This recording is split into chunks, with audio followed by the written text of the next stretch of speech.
السلام عليكم ورحمة الله وبركاته. maanta waxaa idin wada filim kalaasig ah kaasoo la dhaho Drunken Master. waxa uu soo baxay 1978. filimkeenu waxa uu ku bilaabanayaa Thunder Lake oo kasoo safraya goobtiisii qarsooneyd. waxa uu helayaa warqad u sheegaysa in uu dilo karateeyahan caan ah kaasoo lagu magacaabo Charlie White. sidoo kale waxa uu helayaa xoogaa lacagaha uu ku qabanayo shaqada Thunder Lake. waxa uu aadayaa meeshii uu joogay Charlie si waxa uu u sheegayaa asaga inuu ugu yimid inuu dilo Charlie. waa uu naxaya waxa uuna u sheegayaa in uu siin doono laba jibaar lacagta uu ku soo qaatay dilkiisa, balse Thunder Lake waxa uu sheegayaa in ay sharaf dhac ku tahay in uu daacadnimadiisa khiyaano. labadoodu waxa ay bilaabayaan in ay dagaalamaan. Thunder Lake ayaana xoog badanaya. muuqaalka xiga waxaana la tusayaa xarunta kung fu-ga lagu barto dhowr arday oo baraagtiis sameynaya kung fu ah. Master Wong waxa uu daawanayaa baraagtiiska si lama filaan ah. waxa uu aadayaa banaanka waxa uuna ka codsanayaa caawiyihiisa in uu ka warqabo ardayda inta uu maqan yahay. caawiyuhu waxa uu bilaabayaa in uu baro ardayda kung fu-ga. si kastaba ha ahaatee qayb ahaan ayagu kuma qanacsana.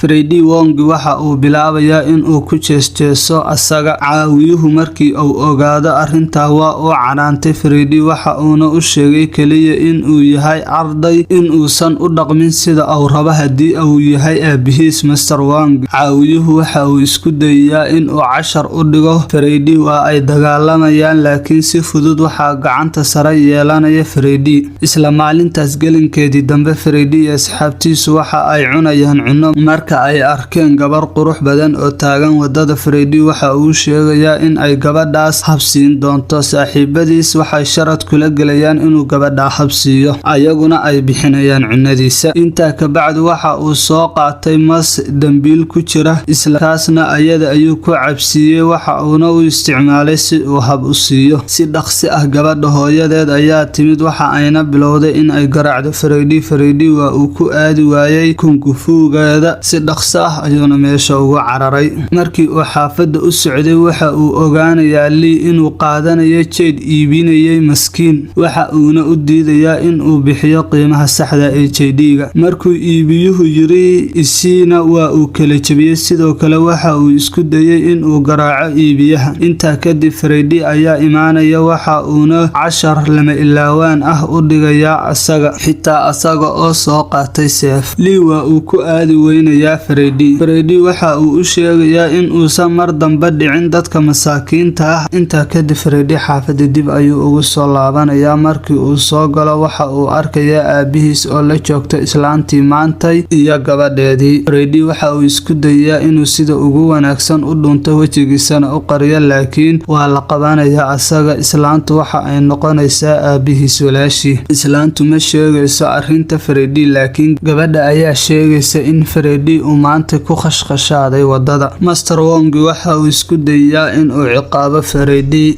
laakiin Master Lee ayaa albaabka xoog ku soo furaya soona galaya guriga asaga oo wada wiilkiisa Lee oo si xun u dhaawacan kaasoo ay ku duuban tahay faashado. waxa uu dalbanayaa in la ciqaabo Freddy. Wong waxa uu rabay in uu wiilkiisa ciqaabo nafsad ahaantiisa. si kastaba ha ahaatee walaashii waxa ay ku qancisay in ay ciqaabaan dadka uu dembiga ka galay. waxa ay u sheegaysaa in ay 10 jeer wax ku dhuftaan Freddy asaga oo aan wax iska caabin samayn. mid ka mid ah ciidamada Master Lee la socday ayaa dhahaya waxa u baahanahay 3 jeer kaliya si aan u garaaco Freddy. waxa uu bilaabayaa in uu laado xoogaa ka bacdi markii ay 10kii jeer dhamaatay Freddy waa uu taagan yahay isaga oo aan jirkiisa in wax la gaarsiiyeyba aadan moodayn. waxaa xanaaqay ninkii labaad oo la socday oo gaaday Freddy laakiin waa uu ka aargoostay waxa uuna sameeyay iska caabin. Master Lee waa uu laabtay isaga oo ku hanjabaya in uu aarsan doono Freddy iyo Wong. Master Wong waxa uu go'aansaday in uu ciqaabo Freddy waxa uuna ka dhigay in uu sameeyo maalintii 5 saacadood ciqaab oo dusha laga saarayo weelal yaryar kuwaas oo ay ku jiraan biyo kulul.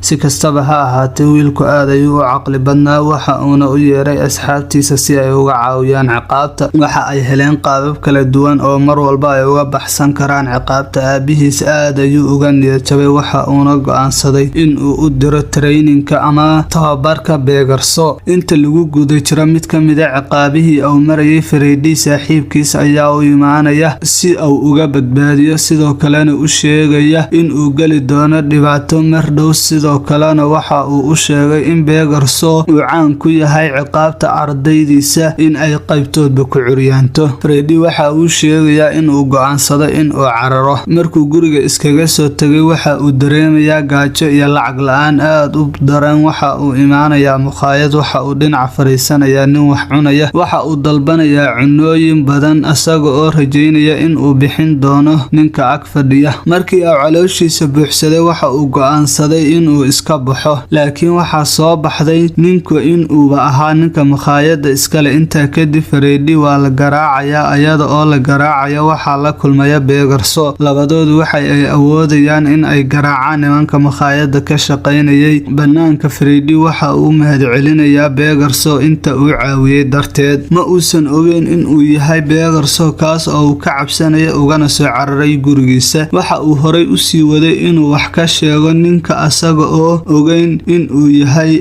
aabihiis ninka uu weydiistay in uu tababaro inta ka bacdi Pegasus waxa uu u sheegayaa qofka uu yahay taas oo keentay Freddy in uu isku dayo in uu cararo laakiin wuu awoodi waayay midaas Freddy waxa uu isku dayay inuu la dagaalamo si fudud ayaana looga guuleystay sababtoo ah Pegasus waxa uu yaqaanaa kung fu khatar ah isla markaa waxa uu keenay Freddy gurigiisa oo cariish ahaa habeenkii u horeysay guriga Pegasus waxa uu isku dayay Freddy in uu baxsado marar badan laakiin wuu awoodi waayay in uu sameeyo taas maalintii xigta Pegasus waxa uu bilaabay tababarka Freddy waxa loo sheegay in uu biyaha marbahan ku dhuro iyada uusan u jeedin Pegasus waxa uu iska dhigay Freddy qof ku dhacay haamaha waxa uuna caawimaad weydiistay Pegasus markuu ku soo orday waxa uu ku riday haanta waa uuna ka cararay waqtiga ka bacdi Freddy waxa uu fadhiyaa meel asaga oo dharkiisa qalajisanaya laakiin meeshaas waa goobtii qarsooneed ee Thunder Lake markii Thunder Lake si kadis ah uu u yimid Thunder Lake waxa uu u sheegay in uu iskaga baxo meeshan si dhaqso ah laakiin Freddy waa uu diiday waa uuna caayay Thunder Lake si fudud ayuu u garaacay Freddy ma uusan dilin waxa uu sheegay inuu dilo in ay ku tahay ceeb Thunder Lake waa uu dilaystay Freddy asaga oo ku khasbay in uu lugihiisa hoostiisa gurguurasho uga baxo Freddy inta ka bacdi waa uu cararay sida loo dilaystay waxa uuna u cubtami weyday arinta lagu sameeyay oo xusuustiisa ku soo noqnoqonaysay waxa uu bilaabay inuu rajeeyo inuu aarsado ninka sida u galay Freddy waxa uu ku soo laabtay Pegasus si uu u dhameesto tababarkiisa maalintii xigtay tababarkii aad ayuu ugu bilowday markii Pegasus uu tababarka ka siinayay gacmaha markii koowaad Freddy uu awoodi waayay in uu xitaa wax ku cuno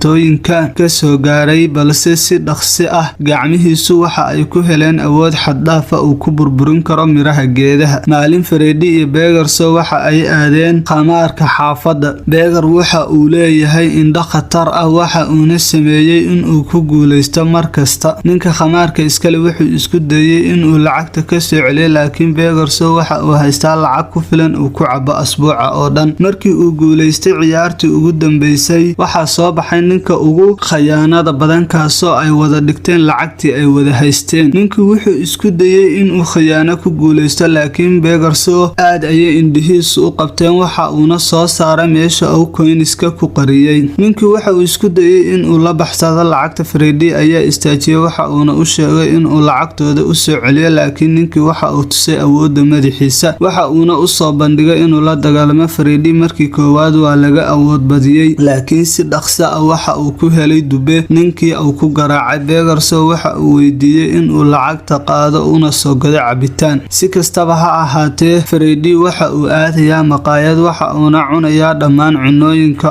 uu rabo waxa uuna u sheegayaa ninkii kabaryeeriga ahaa in uu 3 koob oo cabitaan ah ku shubo inta kalena biyo uga soo buuxiyo waxa uu ku soo laabtay cariish Pegasus waxa uu noqday bilaa tabar awoodiisa cabitaanka ayay ahayd waana eber ninkii khamaarka waxa uu soo kaxaystay nin caan ah kaasoo la dhaho Bombo Master si uu u garaaco Freddy iyo Pegasus Bombo Master waxa uu bilaabay in uu la dagaalo Pegasus waxa yimid Freddy waxa uuna u soo tuuray weelkii Pegasus laakiin kaliya waa biyo taas oo keentay inay iska celin waayaan Bombo Master labadoodu waxa ay ku qasbanayeen in ay cararaan si ay isku qariyaan inta kadib Bombo Master uu iskaga tagay tegay habeenkaas Pegasus waxa uu canaantay Freddy sababtoo ah lacagtii waxa uu ku qasaariyay cunooyin. Freddy waxa uu ku murmayaa haddii uu tababari lahaa tababar fiican in uu la dagaali lahaa Bombo Master. Pegasus waxa uu sheegayaa ilaa iyo hadda in uusan bilaabin tababar oo waxa uu ku jira ay ahaayeen basic mana uu baran kara qaabka uu rabo. Waxa uu sheegay Freddy in uu hadda diyaar yahay waxa uuna cabayaan cabitaano koob badan ah labadoodu waa ay isla cabayaan ilaa ay saaid uga dhacaan. Inta kadib waxa uu barayaa xirfadda ugu fiican oo la dhaho Seven Master oo ah 7 qaab oo loo dagaalamo. Masterka koowaad oo la dhaho Master Lee kaasoo leh lugta midig ee awoodda ugu xooga badan. The Fat Master Hand waa awoodda digsiga masterka. Master Lan waa xifaaltanka isqarinta. Master Chanchi qatar waxa uu ku yahay weerarka darandooriga ah. Master taasoo dagaalka qarsoodiga ah. Tan ugu dambaysa oo ah Master Mrs. Ho oo loo isticmaalo xarakaadka jirka si uu ugu garaacdo qofka ka soo horjeeda. Waxa uu bilaabayaa 7 tababar waxa uuna qaadanayaa habeen iyo maalinba. Dhanka kale Master Lee maalin waxa uu u yimid xaafadda Wong waxa uuna weydiistay sababta uu uga joojiyay dadka xaafadiisa in ay dhulka ka iibsadaan. Wong waxa uu weydiiyay waxa uu uga baahan yahay dhulka. Master Lee waxa uu keenay cudurdaar ah in ay qoyskiisu dhibaato ku jiraan sidaa darteed uu iibinayo. Wong waa uu u jeedaa in ay beentiis tahay waxa uuna sheegayaa in ay laga iibin doonin dhulkaas. Sidoo kale waxa uu ogaanayaa dhulkaas in uu leeyahay dhuxul. Master Lee u rabo inuu uga faa'iideysto taas uusan weligiis ogolaan doonin. Lee waxa uu isku dayay in uu u soo bandhigo